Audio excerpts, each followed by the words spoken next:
Bismillah, walhamdulillah, wassalatu wassalamu ala rasulillah, wa ala alihi wa sahbihi, wa man ihtada bi hudah. Me emrin e Allahut, falënderimi takon vetëm Allahut, lavdëritë dhe shpëtimi i Allahut qoftë në dërguarin e Allahut, mbi familjen e tij, mbi shokët e tij dhe mbi çdo kënd që udhëzohet pra me udhëzimin e tij. Të dashur vëllezër dhe motra muslimane. Sot do të trajtoj një çështje e cila flet për hipokrizinë e fajësimit, apo pse gjunahat përmenden vetëm tek tragjedia e tjetrit, apo kur dikush goditet me një lloj tragjedi apo fatkeqësi, për këtë është dënim dhe kur ata goditen për ta është sprovë. Që të gjithë dim pra se çfarë ka ndodhur në luftën në Gaza, se si vëllezërit tanë dhe motrat muslimane janë shkatruar nga kjo luftë, janë vrarë, janë terrorizuar, është shkatruar pasuria e tyre, nderi i tyre etj me radhë. Në rrënojat e Gazës, mes gjakut dhe pluhurit të fëmijëve që nuk kishin mosuar ende të flisnin dhe të ecnin. Po ashtu mes gjakut dhe pluhurit të motrave muslimane që akoma nuk kishin mbaruar së rrituri jetimët. Në mes gjakut dhe pluhurit të moshuarve musliman, pra në Gaza, që akoma nuk arritën të gëzojnë niprit dhe mbesat e tyre. Dhe po ashtu mes gjakut dhe pluhurit të vëllezërve tanë musliman që u vranë në mbrojtje të fesë, të nderit dhe të pasurisë së tyre. Pra pikërisht në këtë kohë, ku muslimanët u vunë në një tragjedi mjaft të madhe. Pikërisht në këtë kohë u dëgjuan zëra të çuditshme që në vend të ngushëllimit për këtë popull të vuajturi, për këtë popull të vuajtur, këto vëllezër musliman zgjollën gjykimin për vëllezërit e tyre në Gaza, për vëllezërit musliman, duke thënë se kjo që i goditi ata ishte për shkak të gjunaheve të tyre. Pra çfarë i goditi muslimanët në Gaza ishte për shkak të gjunaheve të tyre dhe kjo ishte si dënim për ta. Dhe këto mendime, këto gjykime erdhën po nga vëllezërit musliman, të cilët jetonin pra rreth e këtyre pra nga vendet arabe. Kur Gaza u shkatrua dhe të pafajshmit u flijuan, u shfaq pra ky fenomen në vendet arabe, sa i lashtë, po aq edhe i dhëmshëm. Ata thanë, ky është një dënim për Allahut për ta njerëz. Biles pati për atyre që thanë me siguri të plot se kjo luftë që e goditi popullin e Gazës ishte sepse ata e merituan. A thua sikur këta njerëz kishin në dorë regjistrin e llogarive tek Allahu subhanahu wa taala. Minimumi i njerëzishmërisë i këtyre njerëzve do të ishte heshtja.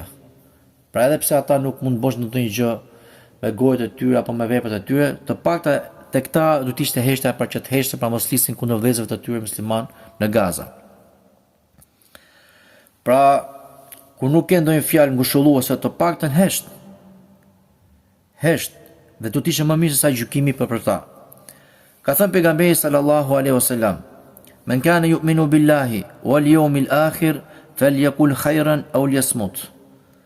Ka thënë pejgamberi sallallahu alaihi wasallam: "Kush beson në Allahun dhe në ditën e fundit, në ditën e gjykimit, le të flasë mirë ose le të hesht." Këtë hadith e ka përmendur Imam Muslim në Sahihun e tij.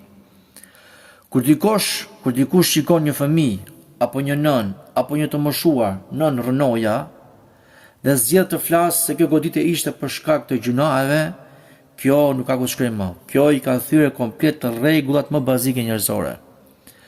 Nëse këta njerëz do të heshnin, jo vetëm që do të shpëtonin, por se do të ruanin dhe dinjitetin e tyre. Sepse të folur të gjykuarit kundër viktimës, ata jo vetëm që nuk e dëmtuan Gazën, sepse Gaza fitoi respektin e gjithë botës, por se ata turpruan vetët e tyre përpara botës. Ndërkohë që shumë njerëz në botë, qoftë edhe për ju muslimanëve, krijuan një respekt për Gazën, fillon të dilnin mbrojtje për Gazën, ndërkohë që shumë për vëllezër musliman nga vendet fqinje, pra vendet arabe muslimane, folën të kundërta pra i kritikuan pra dhe sa thanë që ky është dënim për Gazën dhe gjykuan pra me padrejsi. Apo për tyre thanë që populli i Gazës u dënua për shkak të gjunaheve të tyre. Edhe pse duhet që të reagonin kundër shtetit kriminal të Izraelit me çfarëdo lloj mënyre, përsëri ata nuk reaguan dhe ndoshta Allahu alem, Allah dhe më së miri, janë të dobët që të reagojnë, pra nuk kanë mundësi, kanë dobësi. Dhe ndoshta mund të kenë edhe shkak për këtë gjë, pse s'kanë reaguar, për të mos reaguar sepse janë të varur nga jo muslimanët. Pra gjithë ky mos reagim tregon sepse ata janë të varur nga jo muslimanët, qoftë nga ana ekonomike, politike, ushtarake etj. Me radhë.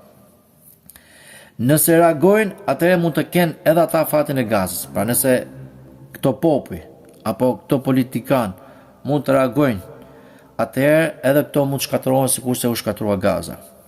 Dhe ndoshta Allahu elem e kanë dhe një justifikim tek Allahu subhanahu wa taala. Ama tek folurit dhe gjykuarit këtu nuk ka justifikim. Pra më e pakta për tyre është që të heshnin. Nuk përkërkoj që të reagojnë sepse do të justifikohen, nga që janë të pafuqishëm dhe se janë të varur ekonomikisht, politikisht dhe ushtarakisht nga muslimanët. Po ama të flasësh dhe gjykosh se Gaza ka këtë si dënim, kjo nuk ka se ku të shkoj më. Dhe më e pakta që kërkoj nga ju, o vëllezër musliman që keni akuzuar e keni gjykuar, ishte që të heshnit dhe të luteshit për vëllezërit e juaj musliman në Gaza. Po ju, jo që këto nuk e bët, por se zgjatët gjuhën tuaj kundër vëllezërve të juaj. Heshtja do të ishte mburoj për ju nga ky turp historik. Nuk po them që të reagoshit të fisit për të veproshit me fjalët e juaja, por se pak të heshtja. Dhe heshtja, nëse do të kishit pas një heshtje, do të ishte mburoj për ju nga ky turp historik. Fjalët e juaja që i hodhët kundër muslimanëve, i hodhët helm. Pra i hodhën helm muslimanëve pikërisht në momentin kur ky ummet kishte nevojë për bashkim. Të heshnin do të ishte të paktën mos ndërhyrje në dhimbjen e tjetrit. Të heshnin do të ishte edhe një shenjë modestie. Ama të flasësh me kompetencë të plotë dhe të gjykosh në veçanti dhe të thuash se kjo ishte si dënim, atëherë kjo është një arrogancë dhe mos dëmshuri. Nëse nuk kishin mundësi këto vëllezër të ndihmonin, nëse nuk kishin mundësi të kundërshtonin, nëse nuk kishin mundësi të mëshironin ku zemra nuk u dhimbse për gjakun e derdhur, e pakta që mund të bënin ishte që këta njerëz të heshnin. Ata jo vetëm që nuk heshtën, po folën, duke hapur një plagë të dytë për popullin e Gazës. Jo vetëm që nuk i ndihmuan, po i gjykuan dhe i qortuan. Ndërkohë që pejgamberi sallallahu alaihi wasallam na ka porositur që të ndihmojmë vëllain musliman në çfarëdo lloj gjendje. Ka thënë pejgamberi sallallahu alaihi wasallam: "Unsur akhaka zaliman aw madhluman." فقال رجل يا رسول الله أنصره إذا كان مظلوما أفرأيت إذا كان ظالما كيف أنصره قال تحجسه أو تمنعه من الظلم فإن ذلك نصره. Ka thënë pejgamberi sallallahu alaihi wasallam, ndihmoje vëllain tënd ai që është i padrejtë dhe atij që është bërë padrejtësi. Tha një burr i dërguari i Allahut, unë ndihmoj atë kur është bërë padrejtësi, pra kur atij është bërë padrejtësi. Ai ke parë kur ai është i padrejtë, pra që i bën padrejtësi të tjerëve, si mund ta ndihmojnë atë? Tha pejgamberi sallallahu alaihi wasallam, ta pengosh apo ta ndalosh atë nga padrejtësia me të vërtetë, kjo është ndihma e tij. Këtë hadith e ka përmendur Imam Buhari në Sahihun e tij. Po kushtetet arabe u sulmuan nga armiku Rafidi nga shiat e Iranit, po këta që akuzuan Gazën me dënim, thanë se kjo që na goditi neve ishte sprov. Pra kur Izraeli goditi Gazën, ishte dënim dhe për shkak gjunave. Por se kur këta vende, shtete arabe u sulmuan, por se nga një shejtan tjetër, nga një armik tjetër, që ishin Rafidit shiat e Iranit, për veten e tyre nuk e quajtën dënim apo për shkak të gjunave, por se e quajtën një sprov për Allah subhanahu wa taala. Pra kjo është hipokrizi. Ç'është me ju si po gjykoni? Ç'është kjo hipokrizi? A kështu është muslimani me dy standarde dhe me dy fytyra? A nuk e kuptojnë këta ignorant se po flasin në emër të Allahut pa dituri? Domethënë vrasja e fëmijëve në Gaza nga Izraeli terrorist na qen nga dënim, kurse bombardimi i bazave ushtarake jo muslimane në vendet arabe na qen nga sprov. Shkatërimi i pronës së muslimanëve në Gaza na qen nga dënim, kurse shkatrimi i bazave ushtarake jo muslimane na qen nga sprov. Ç'është kjo? Friksimi i muslimanëve në Gaza na qen nga dënim, kurse friksimi jo muslimanëve na qen nga sprov. Vuajtja e muslimanëve në Gaza na qen nga dënim, kurse vuajtja e muslimanëve në bazat ushtarake e muslimanëve në vend arabe na që nga sprov. Jo vetëm muslimanët që u goditën në këtë luftë, por jo vetëm që muslimanët u goditën në këtë luftë, por se u goditën bashkë me ta edhe muslimanët. Dhe gjithë kjo sepse ishin musliman, jo. Pra Irani, shteti Rafidhi, nuk i goditi vendet arabe sepse këta ishin musliman. Nuk ishte kjo arsyeja dhe ky qëllimi. Jo.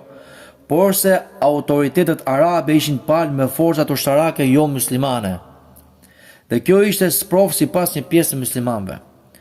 Pra sipas jush, çfarë e goditi Gazën ishte dënim. Kurse çfarë i goditi vendet arabe nuk ishte dënim, por ishte sprov. Pra ç'është kjo fjalë që thoni, ç'është ky gjykim i padrejtë? Ju that vetë, sikur se Allahu i Lartësuar ka thënë, pra ju that këtë gjë, sikur se Allahu i Lartësuar ka thënë, e fa naj'alul muslimina kal mujrimin, ma lakum kayfa tahkumun. Ka thënë Allahu i Lartësuar, a do t'i bëjmë muslimanët si kriminalët, pra të barabartë me jo muslimanët, ç'është me ju si po gjikoni, Suratul Kalam. I akuzuat vëllezërit muslimanë në Gaza, ndërkohë që e gjithë bota i mbështeti. Ju çfarë nuk menduat dhe gjykuat për popullin e Gazës, dhe nuk ju a kishte pritur mendja kurrë se një ditë edhe ju do të spravoshit po me të njëjtën goditje që godit Gaza. Dhe ja ku erdhi kjo ditë, që edhe ju shijuat këtë goditje që edhe populli i Gazës e përjetoi para jush. Juve u habitët se si është e mundur të sulmohen vendet arabe, sepse kishit marrë një garanci nga muslimanët. Me pak fjalë ishit mbështetur tek Amerika. Dhe kur ju u mbështetët tek Amerika, atëherë juve ju erdhi ndërmend se kishit harruar të mbështeteshit tek Allahu. Dhe e vërtetuat shumë më mirë që ju muslimanët nuk kanë besë.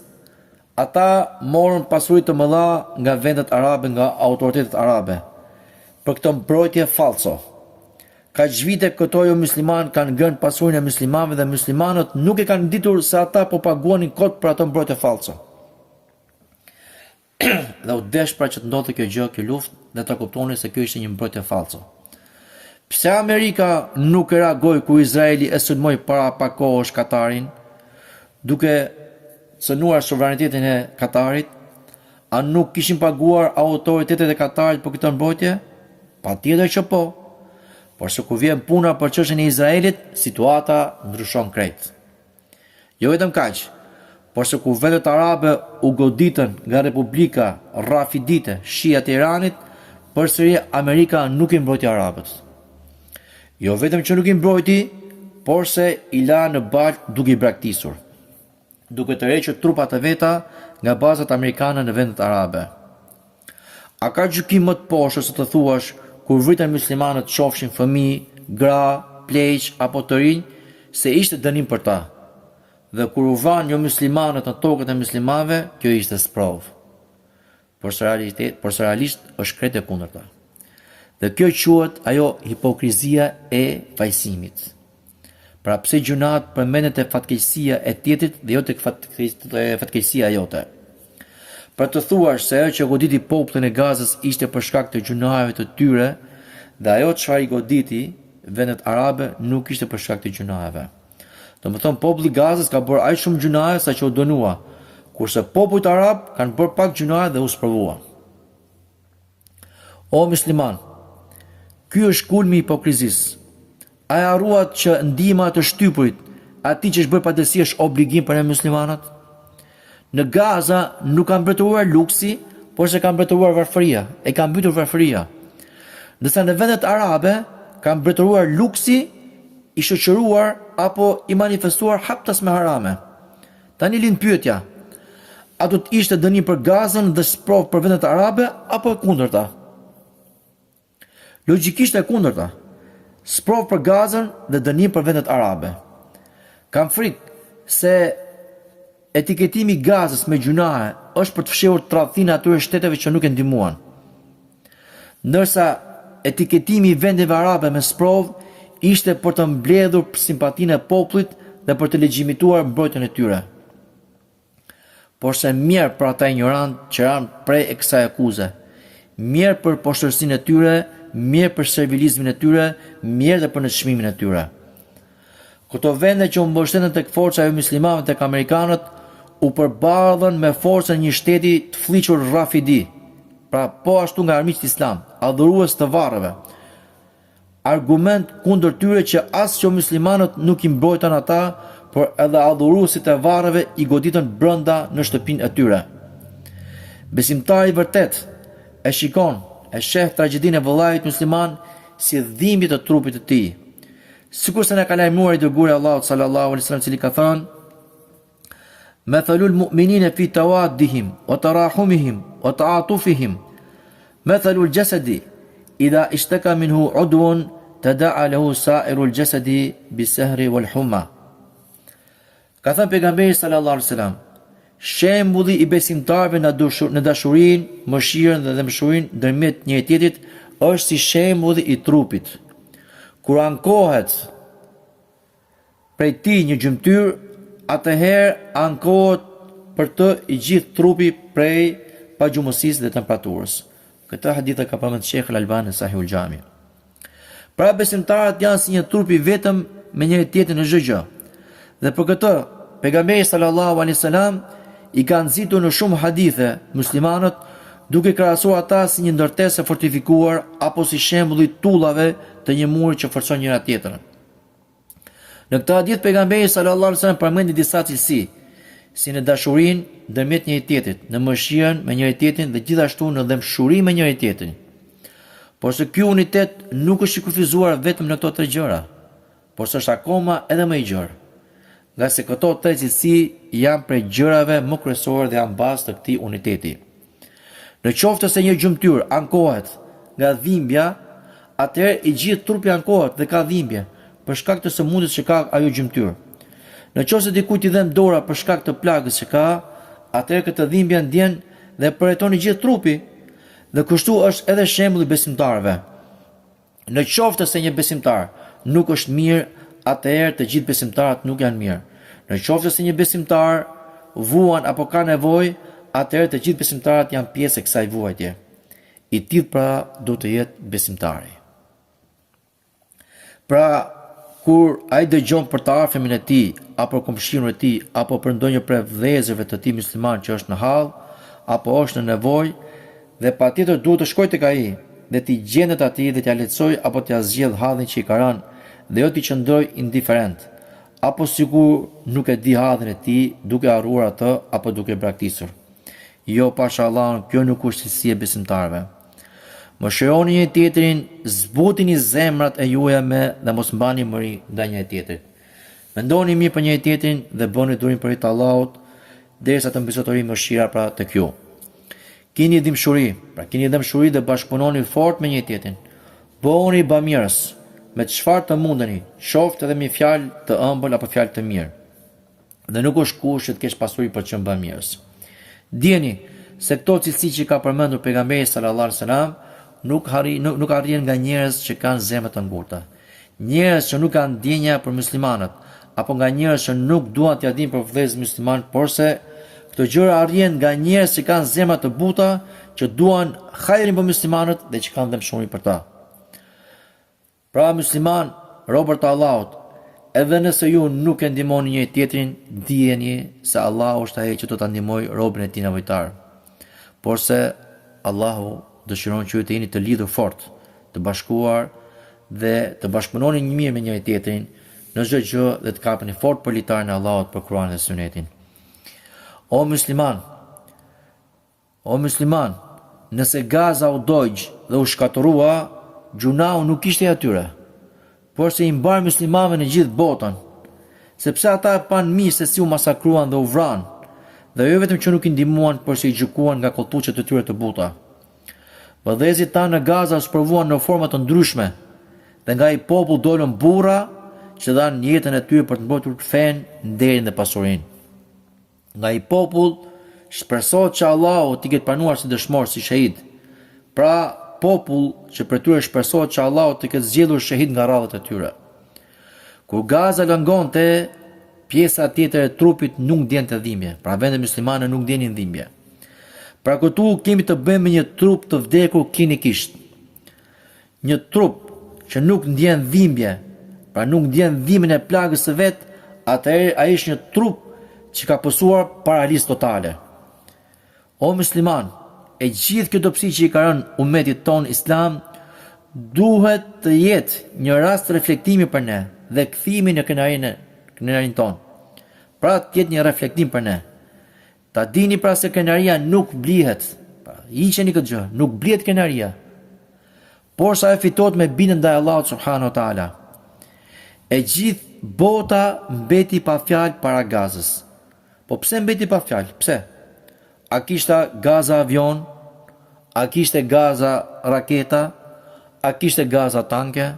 A kishte etj. Më radh. Jo pashallahu.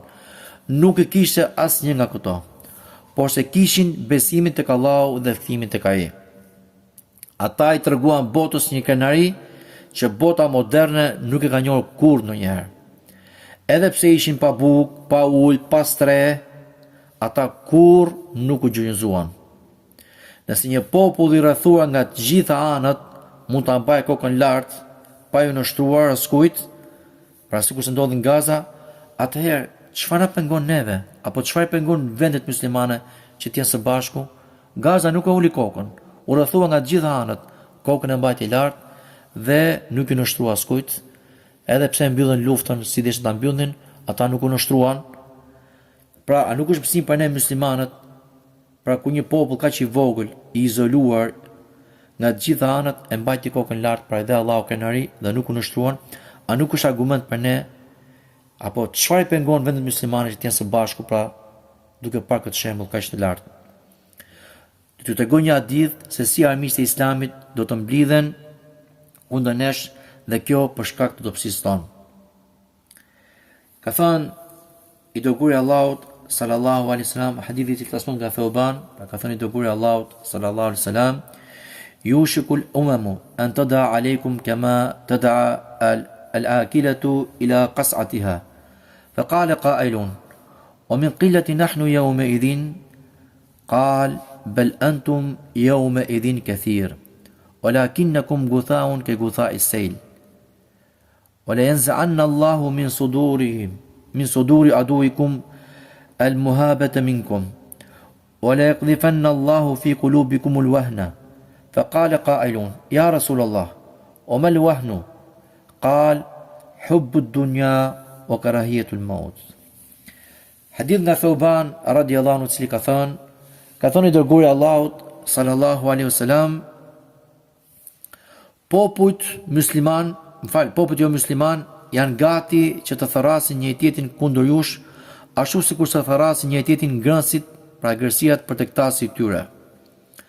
Dhe tha një nga pranishmët, një folës nga sahabët, tha folësi, a është kjo se ne jemi me numër të pakët në atë ditë?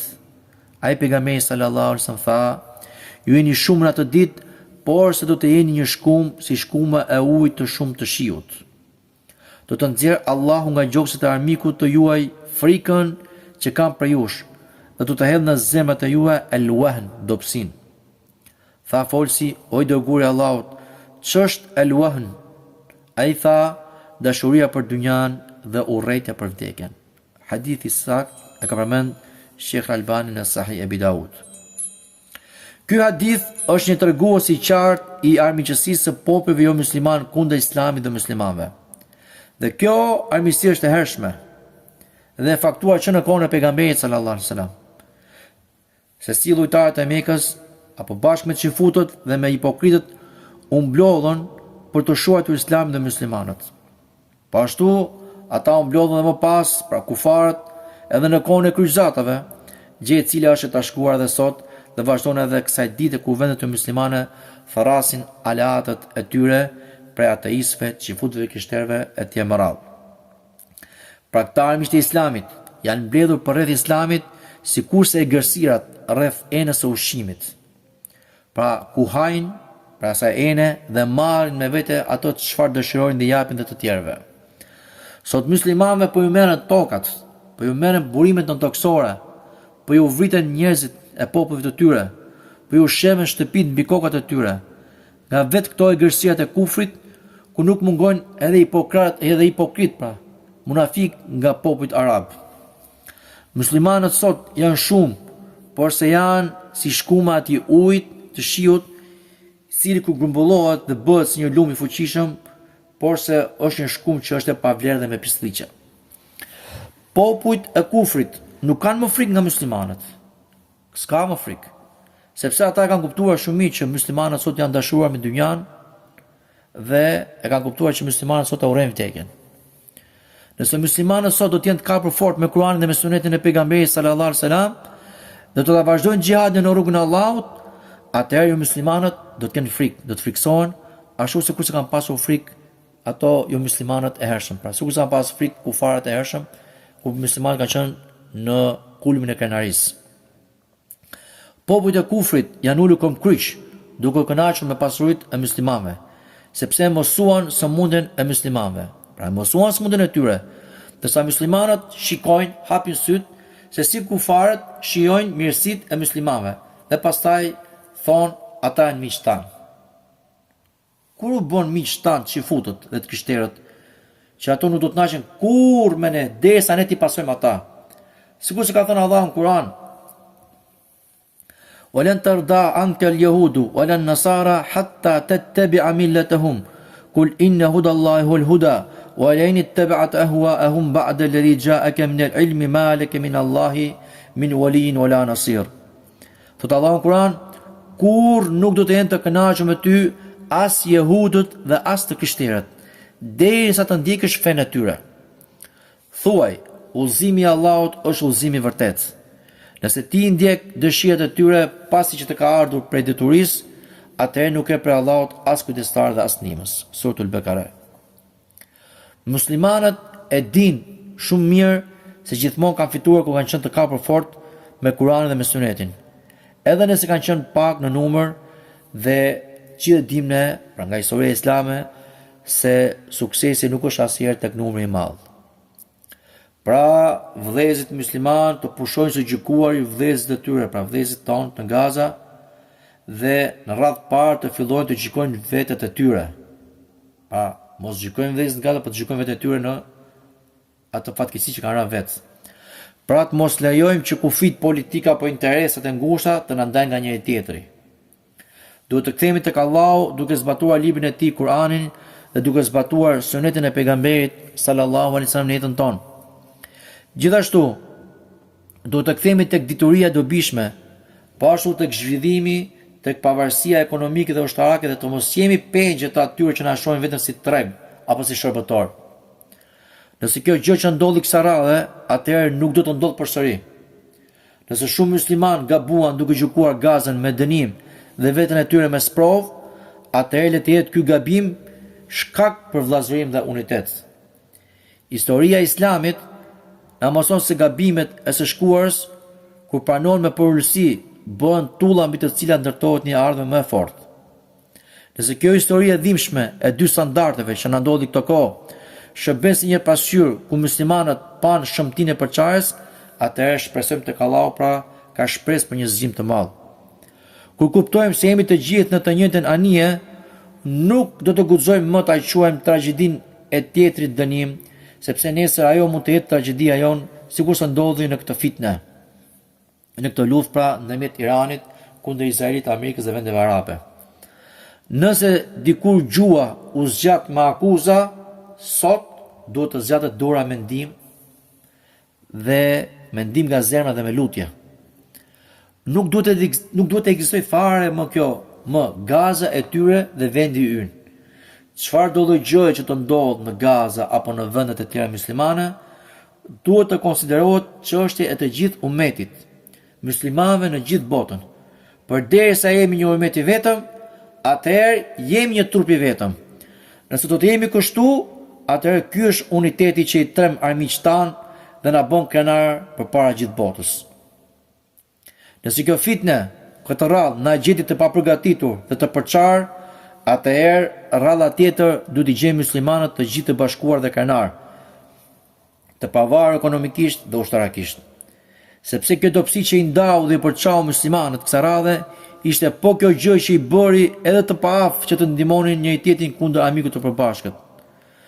Gaza, o musliman, dëgjoni mi, Gaza ju dha një mundësi të dytë për të parë se kush janë miqtë e vërtet dhe kush janë ata që të lënë në baltë.